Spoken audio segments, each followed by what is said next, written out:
Next பார்த்தீங்க அப்படின்னா உற்பத்தி துறை வேலை வாய்ப்பில் தமிழகம் முதலிடம் பொருளாதார ஆய்வறிக்கையில் தகவல். ஸோ இந்த டாபிக் பார்த்தீங்கன்னா group 1 main syllabus paper 4 Indian எக்கனாமியில் தமிழ்நாடு எக்கனாமியில் வந்து கவர் ஆகும்.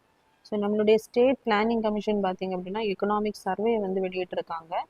அதில் பார்த்தீங்க அப்படின்னா 2025 2026 தமிழ்நாட்டினுடைய அந்த பொருளாதார வளர்ச்சி எப்படி இருக்கும் அப்படிங்கிறத ஆய்வில் வந்து வெளியிட்டிருக்காங்க. ஸோ இதில் பார்த்தீங்க அப்படின்னா இந்தியா லெவலில் எடுத்தோம் அப்படின்னா பொருளாதார வளர்ச்சி 7.4% இருக்கு.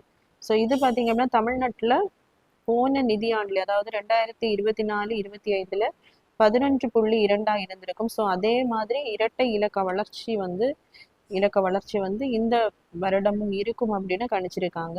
ஸோ அது மட்டும் இல்லாமல் பார்த்தீங்க அப்படின்னா செகண்டரி செக்டாரில் ப்ரொடக்ஷன் செக்டாரில் பார்த்தீங்க அப்படின்னா தமிழ்நாட்டினுடைய அந்த கான்ட்ரிபியூஷன் வந்து 15% இருக்கு அப்படின்னு ஆய்வுகள் வந்து வெளியிட்டிருக்காங்க. இதை கம்பேர் பண்ணும்போது மகாராஷ்டிரா குஜராத்தை கம்பேர் பண்ணும்போது நம்மளுடைய ப்ரொடக்ஷன் வந்து அதிகமாக இருக்கு. அதே மாதிரி நாட்டினுடைய உற்பத்தி துறையினுடைய வளர்ச்சி பார்த்தீங்க அப்படின்னா 4.5% இருக்கு. அதுவே தமிழ்நாட்டினுடைய உற்பத்தி பார்த்தீங்க அப்படின்னா 3 மடங்காக அதிகரித்து 14.7% இருக்கு அப்படின்னு அறிக்கையில சொல்லியிருக்காங்க. அது மட்டும் இல்லாம எலக்ட்ரானிக்ஸ் ஐட்டம் எக்ஸ்போர்ட்ல பாத்தீங்கன்னா தமிழ்நாட்டினுடைய பங்கு 45% இருக்கு அப்படின்னு இந்த எக்கனாமிக் சர்வேல வந்து குறிப்பிட்டிருக்காங்க.